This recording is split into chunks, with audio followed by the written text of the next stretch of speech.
Hello friends, welcome to my channel. இன்றைக்கி வீடியோவில் நம்ம முட்டை மசாலா கிரேவி தான் இன்றைக்கி எப்படி செய்கிறதுன்னு பார்க்க போகிறோம். ரொம்பவே அருமையாக சூப்பராக இருக்கும். நீங்கள் சப்பாத்தி, இட்லி, தோசை, பூரி, சாதத்தோடலாம் தொட்டு சாப்பிட ரொம்பவே அருமையாக இருக்கும். ஃப்ரெண்ட்ஸ், வாங்க நம்ம வீடியோக்குள்ளே போய் இந்த முட்டை மசாலா கிரேவி எப்படி செய்கிறதுன்னு பார்க்கலாம்.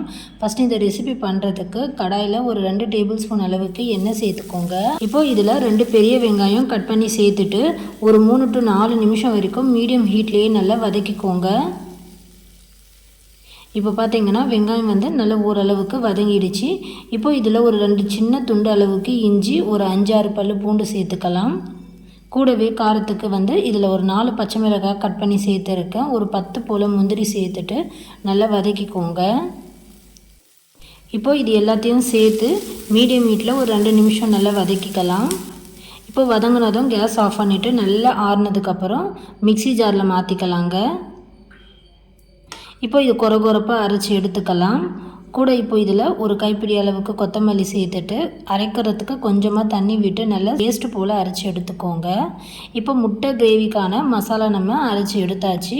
இப்போ இது ஒரு ஓரமாக இருக்கட்டும். அடுத்ததாக முட்டை கிரேவி பண்ணுறதுக்கு ஒரு 5 முட்டை அளவுக்கு வேக வச்சு எடுத்துருக்கேன். உங்களுக்கு எந்த அளவுக்கு முட்டை வேணுமோ அந்த அளவுக்கு நீங்கள் முட்டையை வேக வச்சு எடுத்துக்கோங்க. முட்டையை இந்த மாதிரி கத்தியால் கோடு போட்டு கீறிக்கோங்க. அப்போ தான் முட்டைக்குள்ளே மசாலா ஃபுல்லாக நல்லா இறங்கி நம்ம முட்டை சாப்பிடும்போது ரொம்பவே சூப்பராக அருமையாக இருக்கும். இப்போ நம்ம இருக்கிற முட்டை எல்லாமே இந்த மாதிரி கத்தியால் கோடு போட்டுக்கலாம். அடுத்ததாக அதே கடாயில் மறுபடியும் ஒரு 2 ஸ்பூன் அளவுக்கு எண்ணெய் சேர்த்துக்கோங்க. ஒரு 1/4 ஸ்பூன் மஞ்சள் தூள், 1/2 ஸ்பூன் தனி மிளகாய் தூள் சேர்த்துட்டு ஒரு வாட்டி கலந்ததுக்கப்புறம் இப்போ இதில் நம்ம வேக வச்ச முட்டை சேர்த்துக்கலாம்.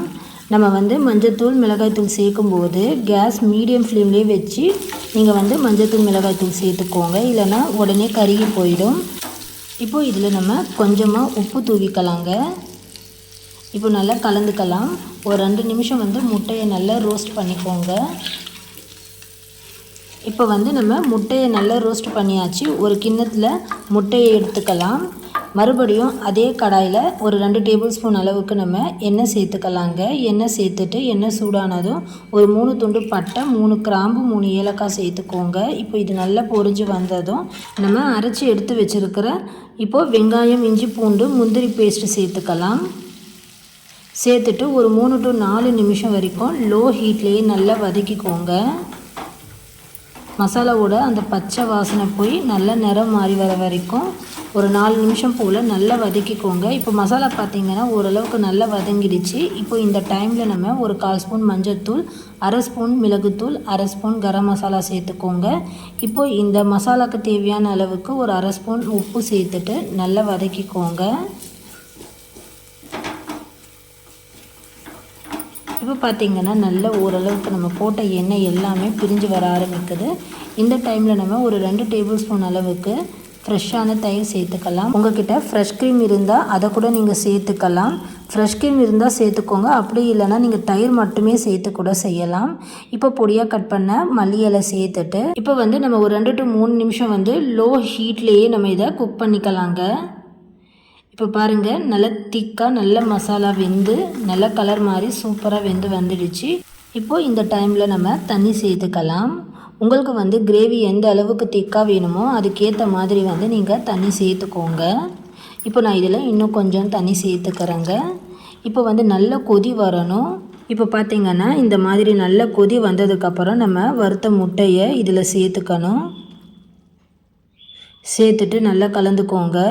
முட்டையை சேர்த்ததுக்கப்புறம் கேஸ் நல்லா ஹை ஃப்ளேமில் வச்சு கொதிக்க வைங்க. ஒரு 2 நிமிஷம் நல்லா ஹை ஃப்ளேமில் கொதிக்க வச்சதுக்கப்புறம் மூடி போட்டு லோ ஃப்ளேமில் அப்படியே ஒரு 5 நிமிஷம் கொதிக்க வைங்க. கிரேவி பாருங்கள், நல்லா அந்த தண்ணி எல்லாமே ஓரளவுக்கு நல்லா வற்றி நல்ல கலர் சேஞ்ச் ஆகியிருக்கும்.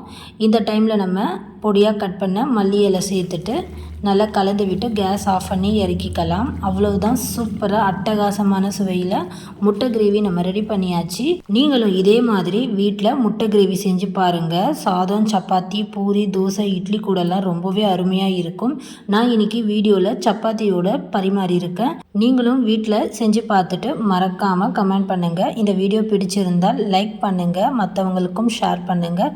மறக்காமல் கோமதி ஃபுட் சேனலை சப்ஸ்கிரைப் பண்ணி பெல் சிம்பிளையும் ப்ரெஸ் பண்ணி வைங்க. அப்போ தான் நான் போடுற வீடியோஸ் உங்கள் ஃபோனுக்கு டக்குன்னு நோட்டிஃபிகேஷனாக வரும் ஃப்ரெண்ட்ஸ். தேங்க்ஸ் ஃபார் வாட்சிங்.